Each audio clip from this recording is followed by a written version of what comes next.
Hello and welcome back. I'm Shayna Cersei. I'm so excited to paint with you today. So today we are going to tackle another folk art inspired painting, and we are going to do this nice little landscape with a little fox inside. So let's get started and go over supplies and materials. I have my Bohong sketchbook. This is 140-pound cold press paper in here in 100% cotton. I love this, and I can paint on both sides of the paper. I also have my core palette by Golden, so those are the watercolors I'm using. But if you have Winsor & Newton or Sennelier or some other brand of watercolor, that will work just fine. And I also am using a larger, smaller, and petite round brushes. So I have a size 10, a size 6, and also I have a detail brush. This is a petite round 12 out of 0 size. So I'm going to be using those. And then lastly, I'm also going to be introducing some bleed proof white at the end for this particular piece. So if you are looking for an outline, you can certainly create something very similar to this, sketching it out yourself. But if you're looking also for the exact outline for this and you are a studio crew member or would like information on that, you can find that in the description of this video, as well as links to all of the supplies. All right, so let's get started. And the first thing I'm going to do is I'm going to take my kneaded eraser and I'm going to lighten up some of these lines. So for the color palette of this particular piece, we're going to be doing, the time of day is going to be at sunrise, just as this big sun is rising over the horizon. And I am going to have my hills here be lighter towards the top and get darker, darker, darker as we get towards the bottom, kind of tucked in away from the sun in this kind of foresty area. We're going to be banking or flanking framing this area with trees. So I do want it to look kind of darker down at the bottom, like the sun hasn't touched this area yet, and light and bright at the top. And then of course we have our little fox in here, and I have outlined him and he will be on the outline. He is just a series of simple shapes put together. I will be painting, oops, so sorry about the camera movement there. I'll be painting him all in and then adding bleed proof white for some of the details, the white details, rather than masking out those sections. All right, so this stuff at the top here is pretty light. I'm not worried about the bottom part because that's going to be really dark color. But up here we are going to be using yellows, very light yellows and dark yellows. So I'm going to be using 2 yellows. I'm going to pull out my cadmium yellow here on my palette. And then over here in this section, it looks like I still have some transparent pyrrole orange. I'm going to pull that out and actually start with just a darker yellow. So I have my cadmium yellow light hue by Core. And then I'm going to be using the Diarylide Yellow, which is a very warm yellow. A Gamboge yellow is very similar in other brands. So these 2 yellows, a very warm and a very light. And actually we're going to use the light one first, and then we'll come back to the darker one after the light one has dried.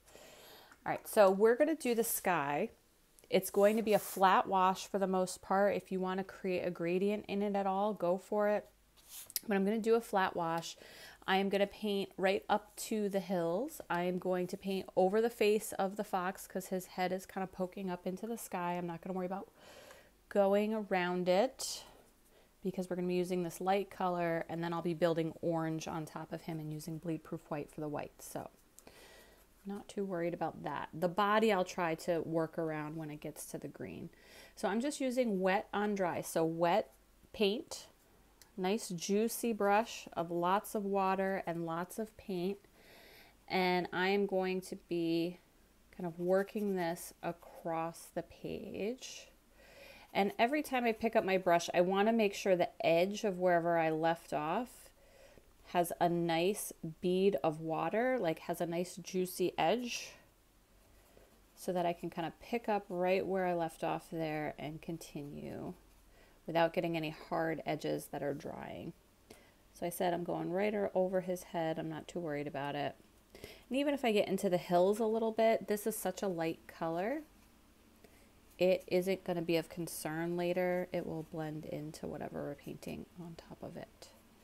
It's when you go from trying to go from dark to a lighter color, you have to make sure your edges are really crisp. So I'm going to go around the moon or the sun. This is the sun in this piece. In other pieces similar to this, where we've created this round shape as a moon, the sky is very dark. It's usually a dark blue or a dark purple color.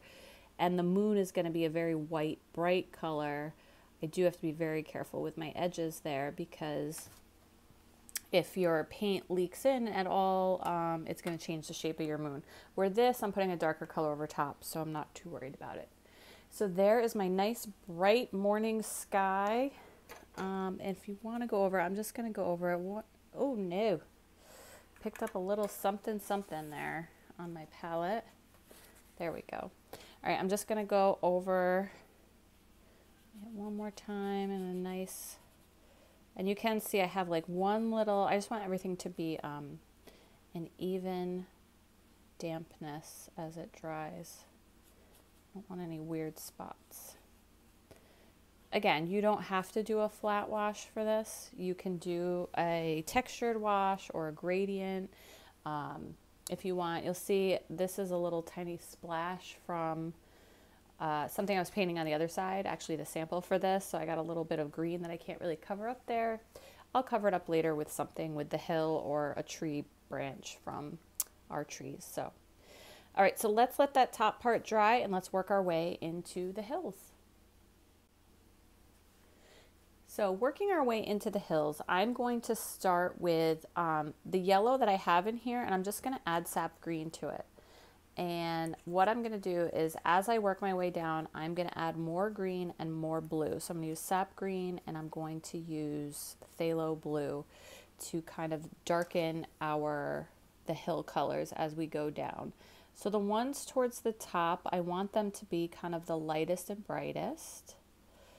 But I want each hill to be darker towards the bottom of its space and then lighter as we get towards the top. I'll show you what I mean. So like in this one, it's slightly darker at the bottom of this section and lighter as it gets towards the top of its own section there. So it's a gradient wash. And I'm going to move my way around, letting certain areas dry while I work on others.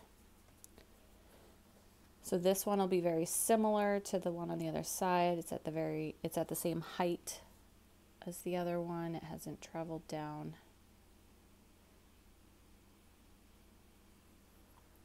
I'm rinsing my brush off. And you can even like put water towards the top and just touch the edge and kind of let it bleed in.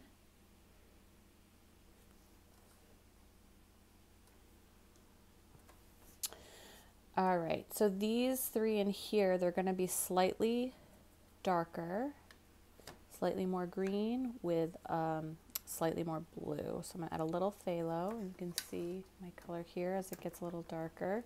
And I might have to put a second coat or layer on some of these as I go. So it's never too late to add more layers. Taking the layers away, that's the issue. Okay, I'm just going to dry this a little bit.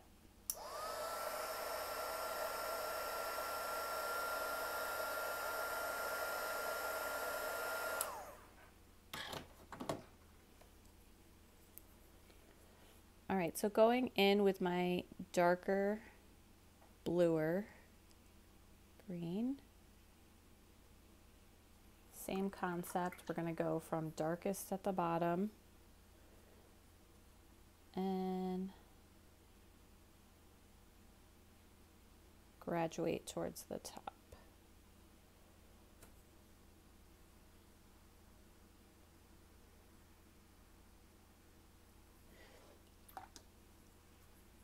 And it's wet on wet here. We're going to let it blend in. And often with these, I just have a little bit of a puddle there. I'm just going to pull that out. When I'm doing these hills, I do end up doing multiple layers to really get the saturation and gradient that I want. All right. I'm going to move on. Now this section, I am going to try to paint around my fox.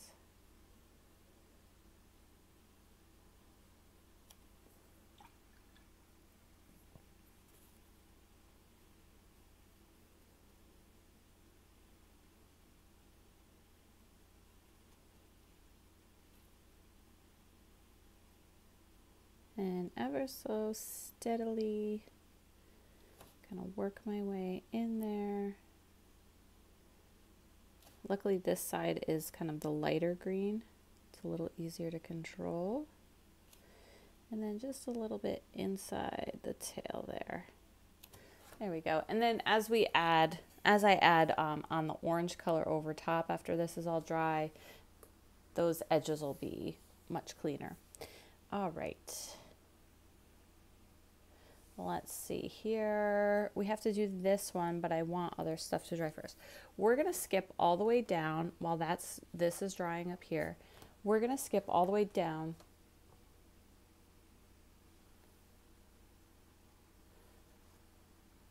All right, so now we're going to, while this is drying up here, we're going to skip all the way down to these bushes at the bottom. And these I'm going to actually do a combination of phthalo and Payne's gray. And I think I'm going to throw a little purple, a little Dioxazine Purple in here to get this really kind of dark, rich, purpley blue, navy color. And I'm going to do my first layer. I'm just going to fill in all of them with a wash of this navy blue color. And it can be a little lighter in some areas. I'm just going to do first layer, okay? Doesn't have to be super, super dark yet. When I add on the next layer, we'll be creating separation and contrast. So just kind of going around, do.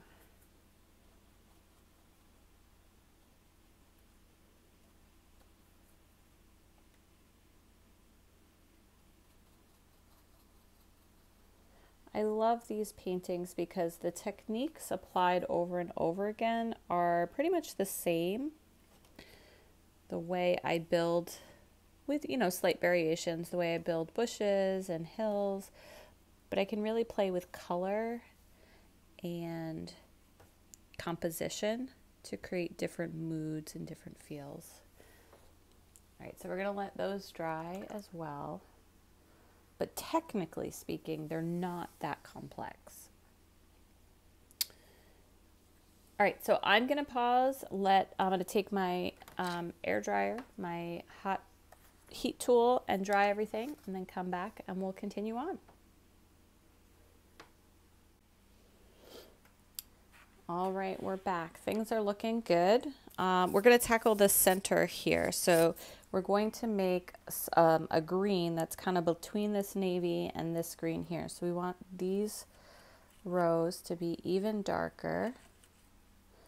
So in my green palette, I'm pulling in a whole bunch more Sap Green and a whole bunch more Phthalo Blue.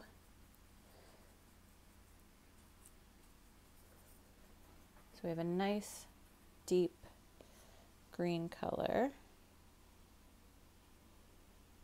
almost like an emerald green.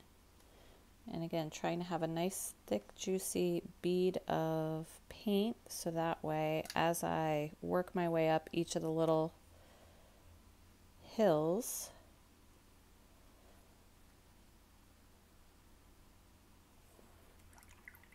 I will have, I'm going to go to the top of this one, I won't have any harsh lines.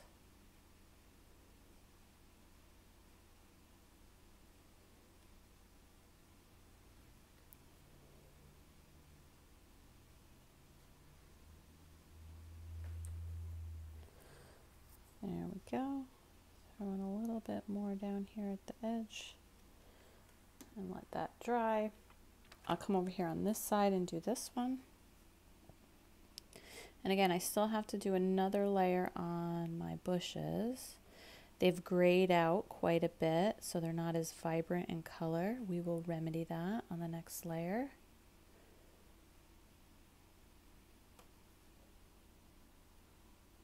And that tends to happen with the blues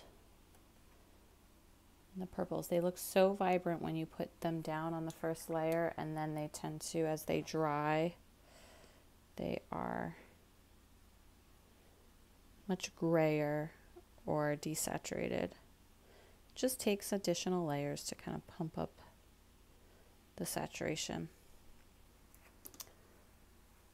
All right, we can do this one up here, which is a lighter yellow green color. Bring back in some sap green and some cadmium yellow, just making that lighter, slightly lighter green color.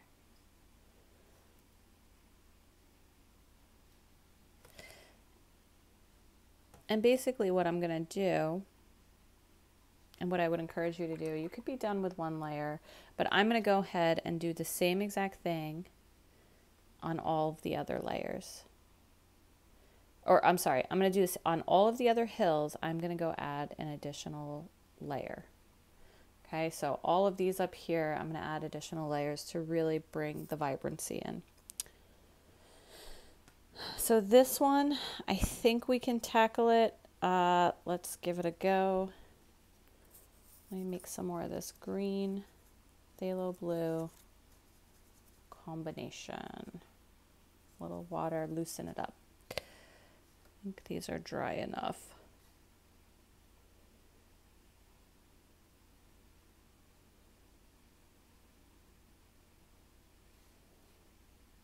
And we're going to go right around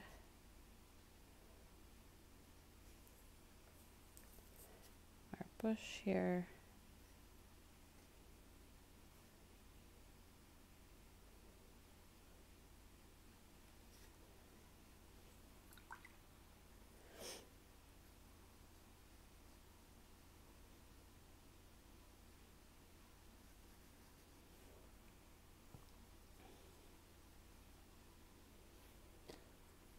Work my way up the hill, blending out.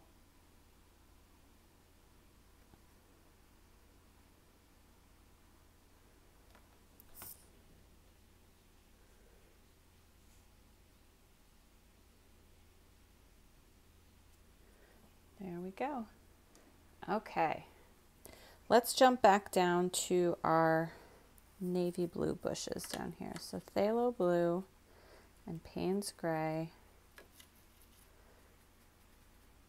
and some dioxazine purple. Gorgeous, gorgeous, gorgeous. Okay, so some of the areas where the bushes overlap, so like right here and here, I'm going to darken that color. I mean, the whole thing is going to get another layer of some color, but I'm trying to, where they overlap and touch, create a darker shadow.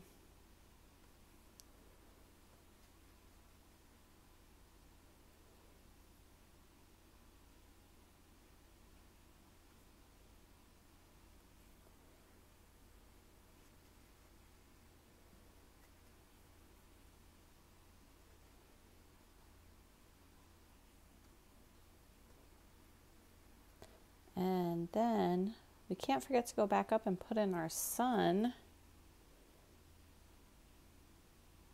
which we will do momentarily. This whole one I'm going to make kind of dark there.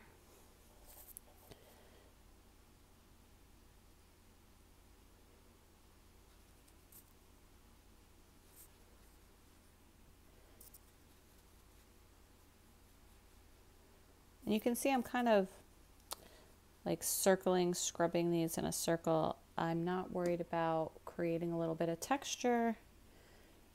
Let's get this one nice and dark in the corner.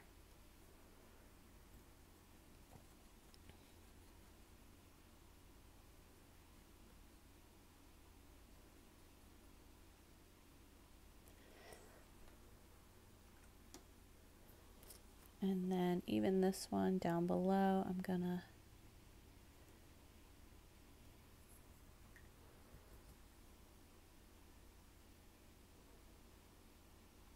there we go. All right, and this one in the corner, if you want to get this corner a little bit darker, create like a little vignetting. There we go. And these will really pop. They will set up a base for us when we put the white trees over top. I love adding white trees to something like this. I feel like it gives it a very kind of mystical nature to it. All right, so let's move on. I'm going to clean out my water because I only brought one with me, and this is how it looks right now. We got to pop back into yellow for the sun. So I'm going to clean out my water, come back, and we're going to do our sun, our fox, and then we're going to add our trees on. All right, we're back with clean water. And I will say that while I was gone, I did put another layer on 1, 2, 3, 4, 5, a couple of these hills. So go ahead and layer as much as you like. I didn't do anything different with the colors. I did the same colors and just layered on top of some of these areas to increase the richness, the saturation of the color. So let's get into our sun here. A lot of times when I've been doing these similar kind of themed landscapes that you see on my channel, this is often a moon. Sometimes it's the sun, rarely. I'd have to go back and look to see which ones I'd posted on that. But I am going to be doing a sun today. So this is at sunrise. And we are actually, the sun is going to be darker than the sky, which usually when it's a moon, the moon is lighter than the sky. So for this one, I'm going to be making my edges this dark, dark yellow. And you could even go as far as like introducing oranges or reds to this. I'm going to put it on both sides. And this is where you do have to be a little careful with your edges because these are the edges that everyone will see. And now, quickly, I'm going to take water and I'm just going to go from the inside out. I rinsed my brush mostly, but there was still a little water on it, and that's, or a little paint on it, and that's fine. And I'm going to blend, I'm just adding water to the center and then kind of hitting the edges of where I put the paint. And now I'm also going to add a little extra paint here. I just want to make it look rounded, like it's glowing from the middle out.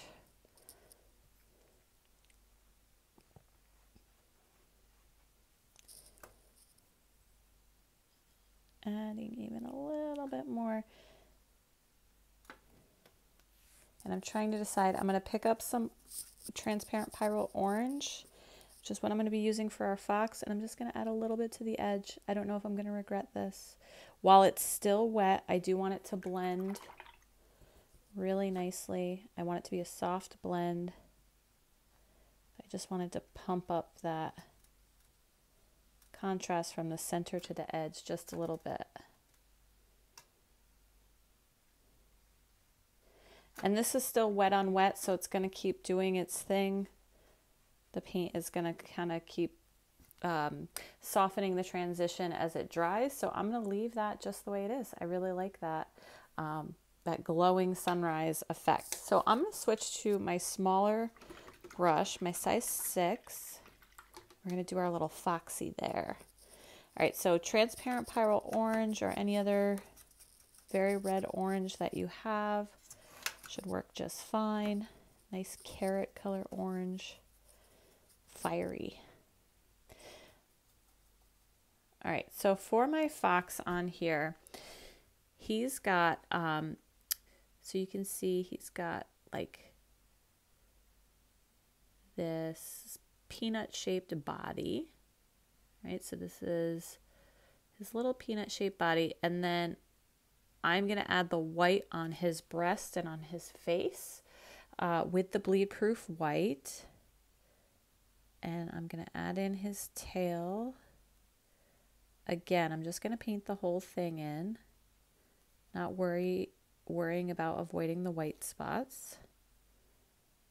Make sure everything around Mr. Foxy is dry, dry, dry. And you can see I have this little white triangle down here. Those are his legs. And those are going to also be black. They're going to have little black mittens. I'm going to leave that little white triangle open. And then his ears and his face, I'm just going to paint him in a little triangle. Again, so the details I have to add to make him look like a foxy fox are going to be his nose and his eye, which are going to be in black, and the little black paws and a little black on his ears. So that can all be done, and then bleed proof white. So that can all be done over this layer of orange. So I just painted him all orange, looking up at this beautiful sunrise, and we're going to go let him dry and then add in the other details after he's dry. With that being said, I think it's time. This also has to dry over here, but we can go get our bleed proof white out and start to add in some of the other tree details. So I'm going to get my bleed proof white. Dr. Ph.Martin's, love this stuff if you're dabbling in kind of this mixed media with watercolor and you like to add lots of white details. So I'm using my smaller brush right now.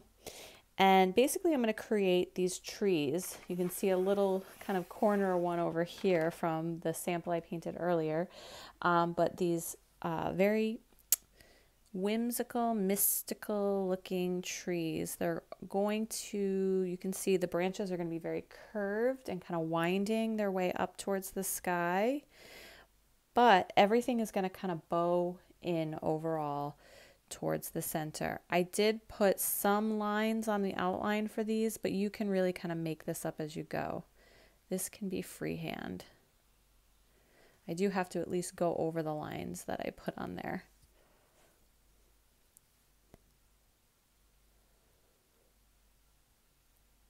And you can see how contrasty it looks down here in the dark, dark part, and how they almost look like they're glowing towards the top as they go over the white, or the white goes over the yellow. And you want to add lots of secondary and tertiary branches. You can have some that kind of go out the other way to balance it out, as long as your overall bow is going this way. You can add on some lower branches. And we're just like framing this little scene or this little setting. Take out some more of this. I'm even going to put some lower ones down here.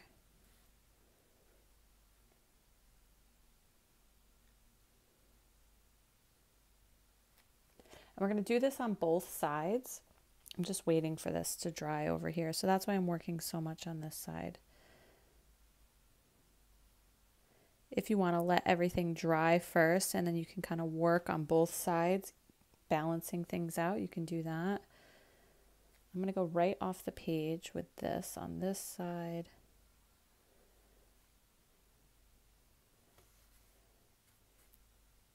And then add some more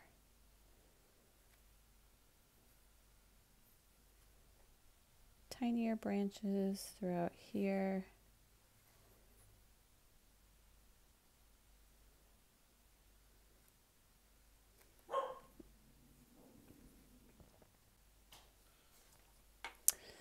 All right, that still has a little bit longer to go. What I am going to do is I'm going to take my tiny brush and I'm actually going to put some branches kind of coming up, some very tiny ones in the background here.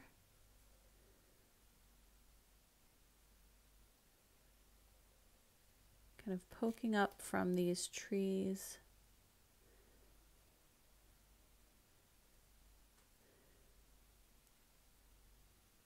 Behind our fox.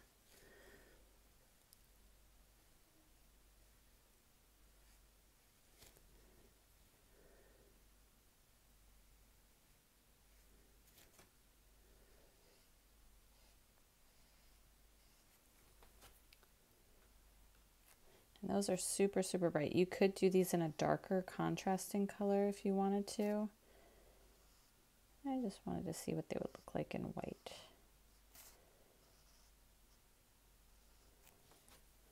So they're very bright on that yellow background, but they definitely look kind of bright, like they're glowing, like the sun is really hitting them. Let's see if I can cover up this green paint stain.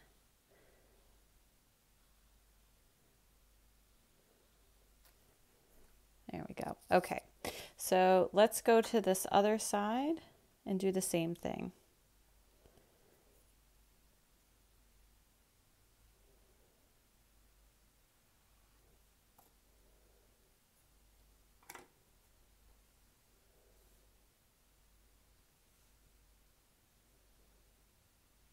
So getting right up on the tip of my brush there.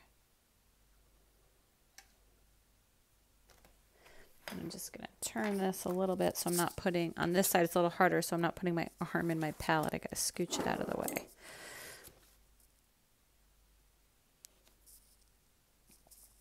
Especially if I want to be working like in towards the center.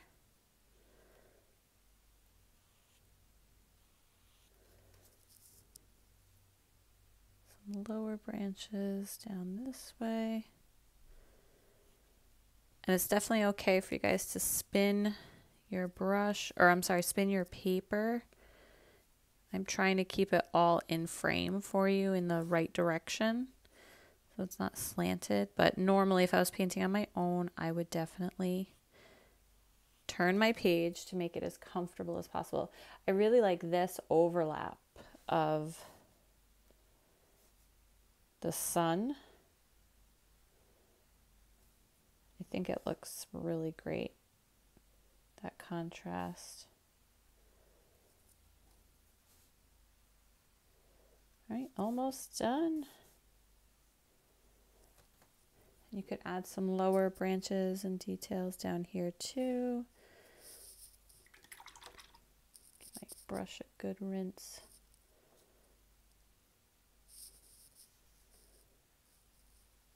There we go. Yeah, things are flowing a little better. And you can go, we can go all the way across the bottom of this page as well with little details, which we could kind of framing this whole thing in. So we could just put some tall grasses. They don't even have to be like trees necessarily, just flicks of tall grasses all the way across the front. And we could add in contrasting colors of dark, like navy blue leaves and things like that. Berries, twigs. Again, we're just trying to create like a nice little frame around this little foxy scene. This little fox staring off into this fun sunset. Nice little illustration. All right, so let's put the details on Mr. Fox. Mr. or Mrs. I actually have no idea how to tell the difference. Maybe someone can tell me in the comments between boy foxes and girl foxes.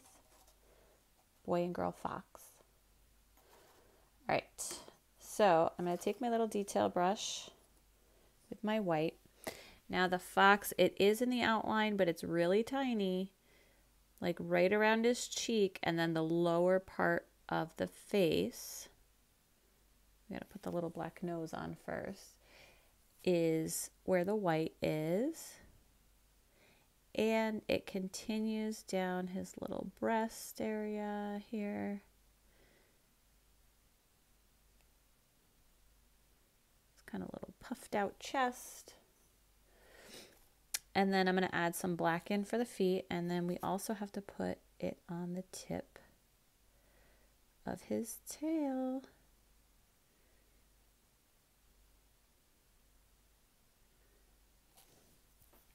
What a fun little illustration.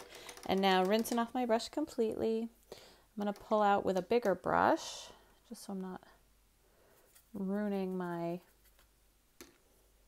little detail brush. I just pulled out some Payne's gray or black, and I'm going to give this guy a little tip to his nose There we go. A tiny little eye just above the white part. And then also the back of his ears have a little black on them. And his tiny little paw down in front.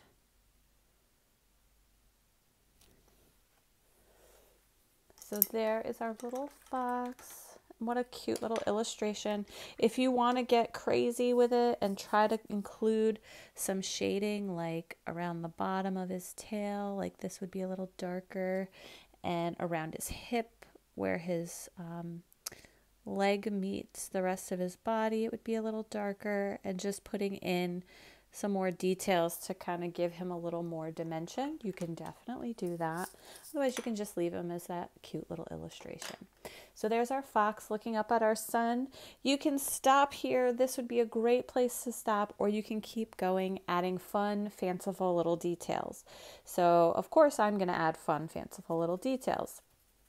So while I do that, I'll just say what I'm going to do is, well, here, let me show you what I'm doing really quick, and then I'll just get back up on.